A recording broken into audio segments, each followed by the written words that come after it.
Welcome to IMPS classes.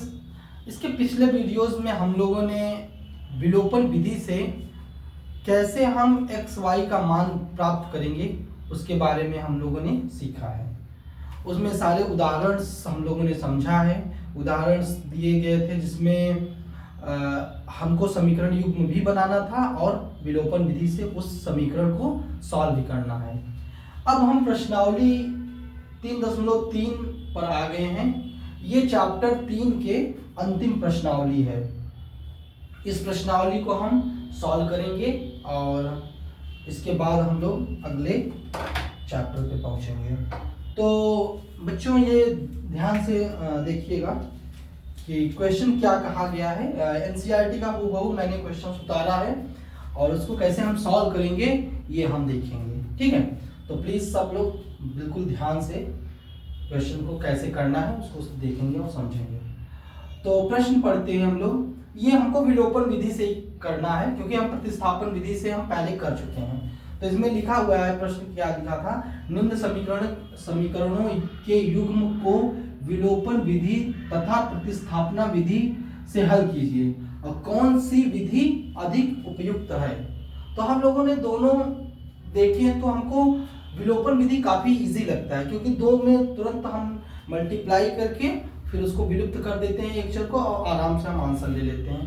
तो विलोपन विधि पे ज्यादा आप फोकस करिएगा, ज्यादा प्रैक्टिस करिएगा, ये इजी है और टाइम कम लगेगा। ठीक है, तो हम विलोपन विधि से ही इन सारी क्वेश्चन को सॉल्व करेंगे क्योंकि हमने प्रतिस्थापन विधि से काफी क्वेश्चंस को सॉल्व भी किया था पिछले प्रश्नावली में। तो हम लोग पहला प्रश्न लिखते हैं। हल पहला, देखिए पहला क्वेश्चन हम लिखेंगे तो हम लिखेंगे समीकरण युग्म। समीकरण युग्म क्या है देखिएगा, x प्लस वाई बराबर 5, ये हमारा पहला समीकरण हो गया।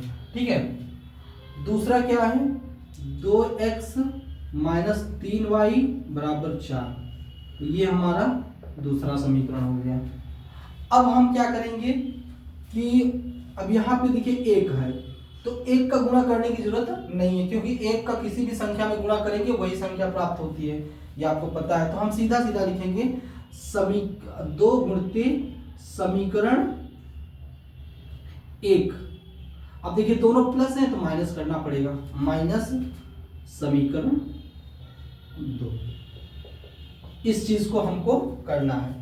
तो 2 गुणित समीकरण 1, तो 2 गुणा करिए समीकरण 1 में, तो 2x मिल गया प्लस 2y मिल गया बराबर 10 हो गया। ठीक है, अब एक का गुणा करना नहीं तो एज इट इज हम निकाल लिए समीकरण 2 को, 2x माइनस 3y बराबर 4। ठीक है, अब क्या करेंगे हम, अब हम माइनस करेंगे तो यहाँ माइनस, यहाँ प्लस हो जाएगा, यहाँ माइनस, तो ये कैंसिल हो गया और ये हो जाएगा 3 2 5, y बराबर क्या हो जाएगा 6, 10 में से 4 निकालेंगे तो 6 हो जाएगा। तो फिर क्या हो गया, यहाँ y बराबर क्या मिल गया आपको 6/5, ये आपका y का मान प्राप्त हो गया। अब हमको x का मान प्राप्त करना है तो हम समीकरण 1 में y का मान प्रतिस्थापित कर देंगे तो x का मान पता चल जाएगा। तो यहाँ पे हम लिखेंगे समीकरण 1 से, समीकरण 1 से, समीकरण 1 क्या है, x प्लस y बराबर 5। बहुत सावधानी से देखना पड़ता है, अदरवाइज अगर आपने दूसरा गलती से इसमें आपने रख दिया तो आंसर गलत आ जाएगा। प्लीज इसको ध्यान रखना है। x प्लस y का मान क्या है 6/5 बराबर 5, तो यहाँ पे x बराबर क्या हो गया 5 माइनस 6/5, तो यहाँ पे 5 हो गया। तो ये हो गया 25 माइनस 6 बराबर क्या हो गया 19/5 x। तो आपको मिल गया x की वैल्यू आपको मिल गया 19/5 और y की वैल्यू मिल गया 6/5। तो इस तरीके से हम सॉल्व करेंगे विलोपन विधि से। तो पहला प्रश्न का आंसर लिखना आपको समझ में आ गया होगा। तो हमने ये पहला प्रश्न सॉल्व कर लिया। अब आते हैं हम लोग दूसरे प्रश्न पे। मतलब प्रश्न तो सेम ही है, एक का दूसरा खंड हम लोग करेंगे। आप लोग इसको नोट डाउन कर लीजिएगा और हम दूसरे पे आते हैं, ठीक है। अब हम आते हैं दूसरे प्रश्न पे, इसी प्रश्न का दूसरे खंड पे आते हैं। दूसरा क्या कहता है वो हम लोग देखेंगे। तो हम पहले क्या लिखेंगे, समीकरण युग्म लिखेंगे। तो समीकरण युग्म क्या है, समीकरण युग्म क्या कहता है, 3x + 4y = 10, ये पहला हो गया, ठीक है। और दूसरा क्या है, 2x - 2y = 2, ये हो गया समीकरण 2, ठीक है। तो ये दोनों समीकरण हो गया। अब क्या करेंगे स्टूडेंट्स कि अब देख रहे हैं कि यहाँ पे 2 है और यहाँ 3 है, दोनों अलग अलग गुणांक हैं। तो समीकरण 1 में हम 2 का गुणा करेंगे और समीकरण 2 में हम 3 का गुणा करेंगे। तो यहाँ हम लिख भी दे रहे हैं 2 गुणिते समीकरण 1, और यहाँ पे देखेंगे कि प्लस ही प्लस है, एक ही साइन है तो माइनस करना पड़ेगा, -3 गुणिते समीकरण 2। ये जब आप करेंगे तो आपको क्या प्राप्त होता है कि 2 का गुणा करिए तो 2 × 3 = 6x प्लस 4 × 2 = 8y =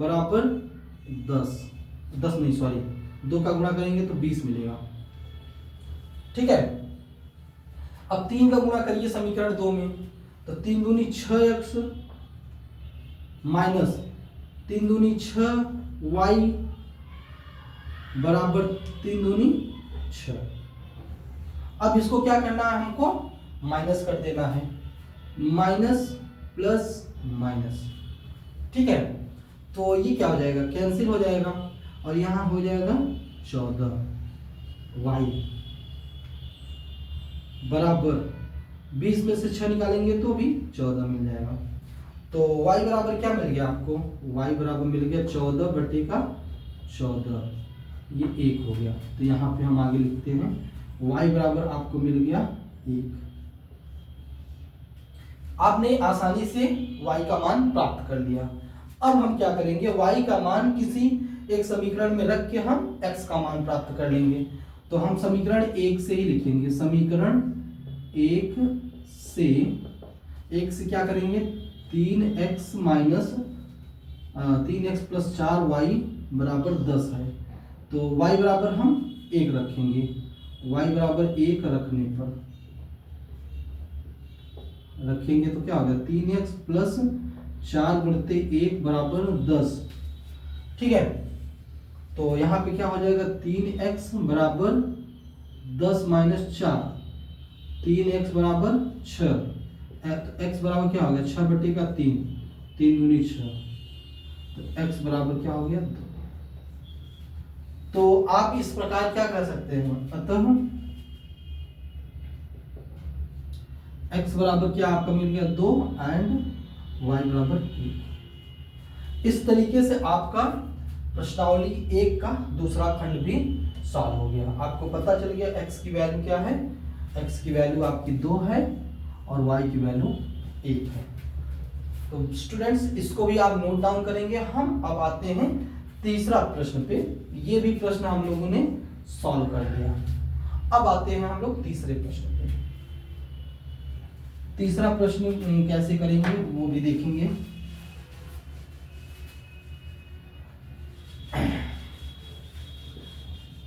तीसरा प्रश्न,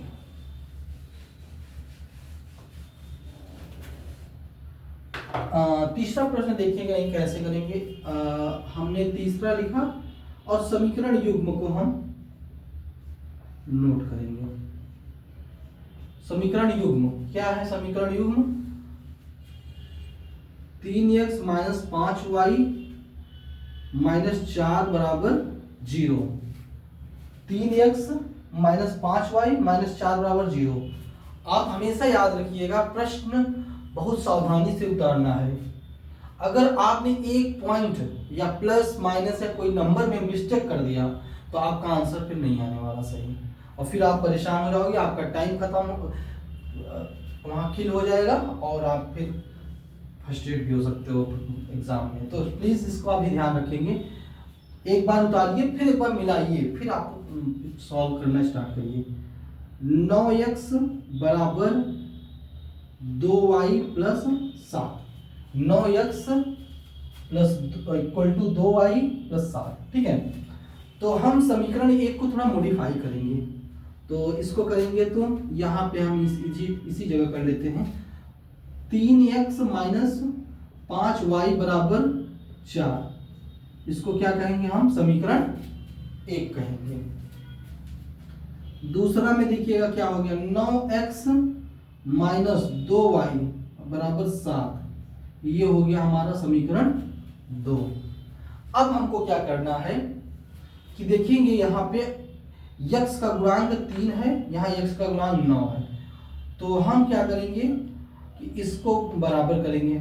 आपके पास दो तरीके हैं, आप यहाँ 9 लाना है तो 3 का गुणा कर देंगे तो भी 9 आ जाएगा, और नहीं तो आपको मैंने जैसे बताया कि x का गुणांक 9 से इसका पूरा मल्टीप्लाई करिए, इसमें 3 का मल्टीप्लाई करिए, तो भी आंसर सेम आना है। तो हम वही करते हैं कि ये इसमें हम 3 का गुणा करके फिर घटा देते हैं। तो यहाँ पे क्योंकि हमको 9 लाना है तो 3 से हमारा काम हो जाएगा। तो हम लिखेंगे यहाँ पे 3 गुणित समीकरण 1 माइनस, इसमें कुछ नहीं गुणा करना है, क्यों? क्योंकि इसमें ऑलरेडी हमारा 9 है ही। तो हम यहाँ लिखेंगे समीकरण 2। एक्चुअली में ये हमारा करने का ये पर्पस था कि हमारा कैलकुलेशन इजी रहेगा, अदरवाइज थोड़ा कॉम्प्लिकेटेड, थोड़ा ज़्यादा लंबे कैलकुलेशन होने लगेंगे इस वजह से। तो आप इस चीज़ को भी दिमाग में रखना है, क्योंकि हमको एग्जाम में कम समय में ज़्यादा सॉल्व करना है, कम समय में पेपर सॉल्व करना है, क्योंकि पेपर लेंथी होता है और मैथ्स में पूरे स्टेप लिखने होते हैं, तो काफ़ी आपका टाइम कंज्यूम होता है। तो इसलिए इस चीज़ का भी ध्यान रखना है कि हमको कम से कम कैलकुलेशन को भी प्रीफर करना है। अदरवाइज आप क्या करेंगे, आप कोशिश करेंगे कि जैसे ट्रेडिशनल प्रोसेस है उसको अपनाएंगे और उसमें आपका समय चला जाएगा, तो आपके 1-2 क्वेश्चन छूट जाएंगे। तो 1-2 क्वेश्चन छूटने का मतलब हो गया तो आपका उसमें 0 मार्क्स, तो फिर आपके मार्क्स कम हो जाएंगे। तो प्लीज़ इसका भी ध्यान रखना है। तो यहाँ पे हम लोग करेंगे तो यहाँ पे 9x हो जाएगा माइनस 15y बराबर 3 का गुणा करेंगे तो 3 चौक 12। फिर से वापस देख लीजिएगा, 3 त्रिक का 9, फिर 3 का 15 और यहाँ 12। ठीक है, अब इसको तो हमको एज इट इज लिख देना है, 9x माइनस 2y बराबर 7। अब क्या करेंगे हम लोग, इसको माइनस कर देंगे, क्योंकि माइनस हम ऑलरेडी लिख भी दिए हैं। माइनस यहाँ प्लस हो जाएगा, यहाँ माइनस, तो ये कैंसिल हो गया। और यहाँ पे क्या हो जाएगा, माइनस 15 प्लस 2 तो माइनस 13 हो जाएगा, माइनस 13। ठीक है, और यहाँ पे क्या हो जाएगा 5, 7 5 12, मतलब 5, 12 में से 7 में 5, तो y बराबर क्या हो जाएगा 5 बटे का माइनस 13। तो यहाँ पे हम सीधा लिखते हैं, यहाँ पे जब लिखेंगे तो y बराबर हमको क्या मिल गया, माइनस 5 बटे का 13। एक उत्तर हमको मिल गया। अब y का मान हम समीकरण 1 में रख दें तो हमको x का मान पता चल जाएगा। तो समीकरण 1 में y बराबर सीधा हम लिखते हैं, y बराबर माइनस 5 बटे 13 रखने पर, ऐसे लिखेंगे तो मुझे ज़्यादा लिखने की जरूरत नहीं पड़ेगी बार बार। तो यहाँ पे हम लिखेंगे 3x माइनस 5y बराबर 4। तो यहाँ पे 3x माइनस 5y का मतलब क्या हो गया, माइनस 5 बटे का 13 बराबर 4। ठीक है, तो अब क्या हो जाएगा 3x माइनस प्लस 25 हो जाएगा, माइनस माइनस है ना, 25 हो जाएगा बटे का 13 बराबर 4। तो 3x बराबर 4 माइनस 25 बटे का 13, तो यहाँ पे 13 हो जाएगा। तो क्या हो जाएगा 4 3 12 और 4 की 4 13 चौका 52 माइनस 25 क्या हो गया। अब इसको माइनस करिए, क्या हो जाएगा, इसको माइनस करिए क्या होगा, 52 में से 25 निकालेंगे तो क्या हो गया, 12 में से 5 निकालेंगे तो 7 हो जाएगा, 3x बराबर 7 और यहाँ बचा 4, 4 में से 2 गया 2 बटेगा 13। तो यहाँ x बराबर क्या हो गया 27 बटेगा 13 गुणित 3, 3 9 27। तो x बराबर क्या हो गया 9 बटेगा 13, 9 बटेगा 13। ये आपका उत्तर हो गया। तो अतः आप क्या लिख देंगे, अतः x बराबर हमको मिल गया, x बराबर हमको मिल गया 9 बटेगा 13 एंड y बराबर हमको मिल गया -5 बटेगा 13। ये आपका आंसर हो गया। ठीक है, तो आई होप ये भी आपको आंसर समझ में आ गया होगा कि हम कैसे सॉल्व कर रहे हैं। तो हमने प्रश्न तीसरा भी हमने सॉल्व कर लिया। अब हम आते हैं प्रश्न चौथा पे। ठीक है, तो आप इसको फिर से वापस नोट करेंगे और अपने से भी अभ्यास करेंगे और हम लोग चौथे पे आते हैं, इसका उत्तर कैसे लिखेंगे।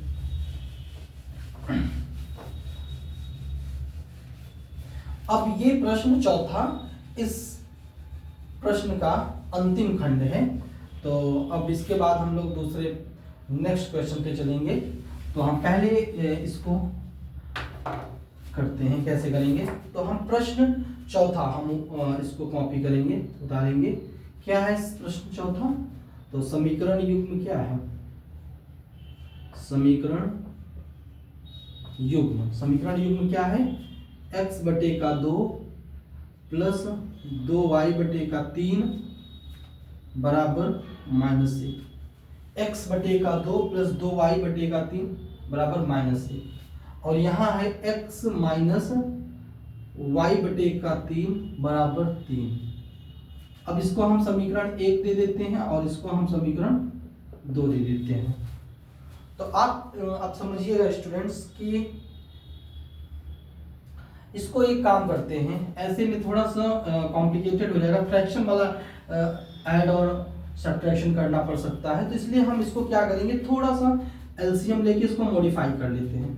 तो इसका एलसीएम निकालेंगे तो 6 हो जाएगा 2 और 3 का।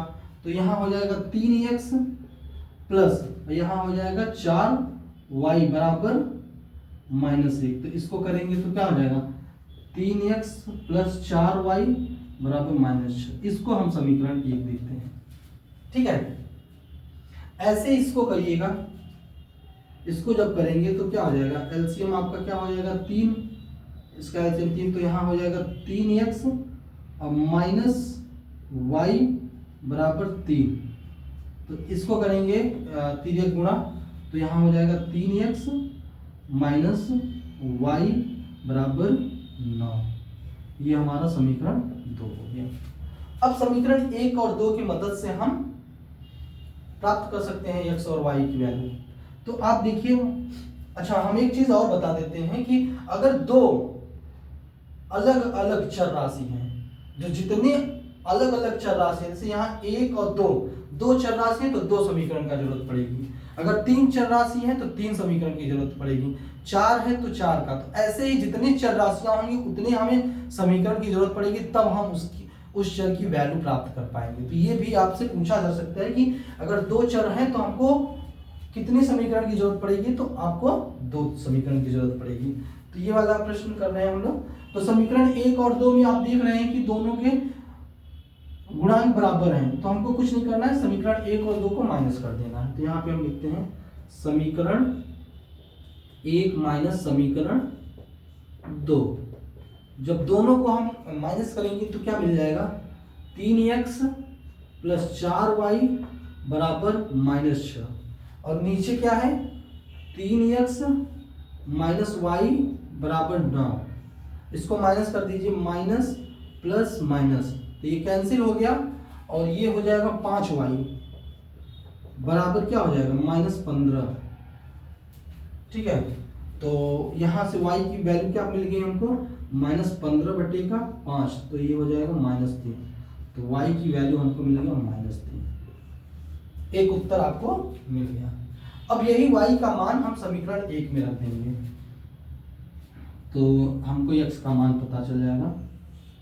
तो यहाँ पे मैंने लिख दिया, यहीं से लिखते हैं समीकरण एक में y बराबर -3 रखने, y बराबर -3 रखने पर क्या हो जाएगा? -3 रखिएगा तो समीकरण एक पहले कॉपी करेंगे, 3x + 4y बराबर -6। तो यहाँ पे हो जाएगा 3x + 4 और -y की जगह पे क्या रख देंगे? -3 बराबर -6। 3x - 12 बराबर -6। 3x बराबर -6 + 12, 3x बराबर 6, x बराबर 6/3, यहाँ 2, तो x बराबर 2। तो ऐसे हम इसको कैलकुलेट कर लिए। अतः अब आंसर लिख दीजिए। अतः इसमें x बराबर आपको क्या मिल जाएगा? 2 और y बराबर आपको क्या मिल गया? -3। ये आपका आंसर हो जाएगा। तो स्टूडेंट्स, आपको मैंने अभी ये चौथा प्रश्न सॉल्व करा दिया। इस तरीके से हमारा पहला प्रश्न, ये चारों खंड हमने आपको बता दिए। इसको आप आराम से देखिए और इसको समझिए। ठीक है, ओके।